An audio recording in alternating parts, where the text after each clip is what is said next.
अस्सलाम वालेकुम। कैसे आप सब लोग? उम्मीद करती हूँ आप सब लोग ठीक होंगे, खैरियत से होंगे। आज मैं आप लोगों के लिए एक न्यू रेसिपी लेकर आई हूँ। आज मैं आप लोगों को पकोड़े बनाना सिखाऊंगी एक नए अंदाज में। फूले-फूले पकोड़े कैसे तैयार करते हैं, तो चलिए स्टार्ट करते हैं। सबसे पहले आप लोगों ने ले लेना है चॉप किए हुए आलू, चॉप किए हुए प्याज और चॉप की हुई हरी मिर्ची। ठीक है, ये 3 चीज़ें आप लोगों को चाहिए।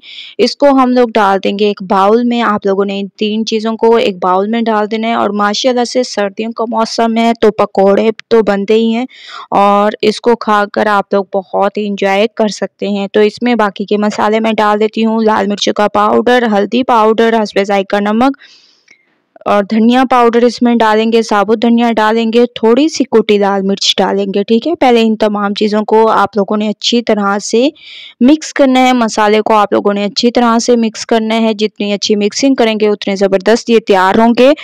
इसके बाद 2 चम्मच आप लोगों ने भरकर इसमें बेसन डाल देना है। बेसन को मैंने 2 से 3 दफ़ा छान लिया था, तो आप लोग भी छान कर यूज़ किया करें, वरना जो है इसमें बहुत सारे चीज़ें होती हैं। ठीक है, तो आप लोग इसको छान लिया करें, इससे वरना टेस्ट भी ख़राब हो जाता है और कभी-कभी किरकिरापन हो जाता है, तो इस वजह से आप लोगों ने इसको छान कर यूज़ करना है। तमाम का बैटर मैंने तैयार कर लिया, हल्का-हल्का पानी डालती गई। अब हम इसमें डाल देंगे थोड़ा-सा हरा धनिया। हरा धनिया आप लोगों ने मस्ट ऐड करना है, इससे इसकी खूबसूरती में भी इज़ाफ़ा होगा। दूसरी तरफ मैंने ऑयल को रख दिया गरम होने के लिए। ऑयल हमारा गरम हो चुका है। आप लोगों ने ऐसे पकोड़ों को इसमें डालते जाना है, पकोड़ों के बैटर को। ठीक है, पकोड़ों के बैटर को आप लोगों ने खूबसूरत तरीके से डालना है।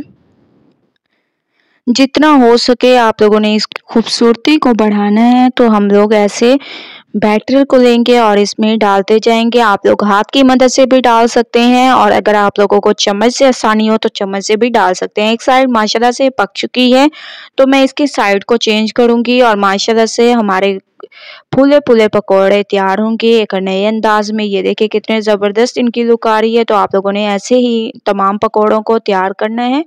तो दूसरी साइड भी मैं ऐसे पकाकर फिर आप लोगों को दिखाती हूँ। तो पकोड़ों को मैंने फ्राई कर दिया है, बाकी के फ्राई हो रहे हैं। जब तक ये फ्राई होते हैं तब तक वेट करते हैं, उसके बाद चलते हैं इसकी फाइनल लुक की तरफ। तो 2 मिनट वेट करते हैं।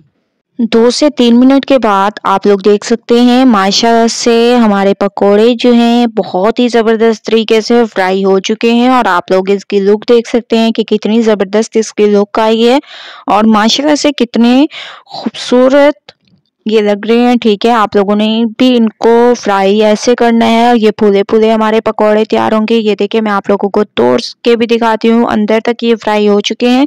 तो आप लोगों ने मेरी इस रेसिपी को ट्राई ज़रूर करना है और मुझे अपना फीडबैक ज़रूर देना है। अगर आप लोगों को मेरी रेसिपी पसंद आए तो लाइक करें, मेरे चैनल को सब्सक्राइब करें और अच्छे कमेंट करें। इंशाल्लाह कल न्यू रेसिपी के साथ हाज़िर होंगी, तब तक के लिए अल्लाह हाफ़िज़।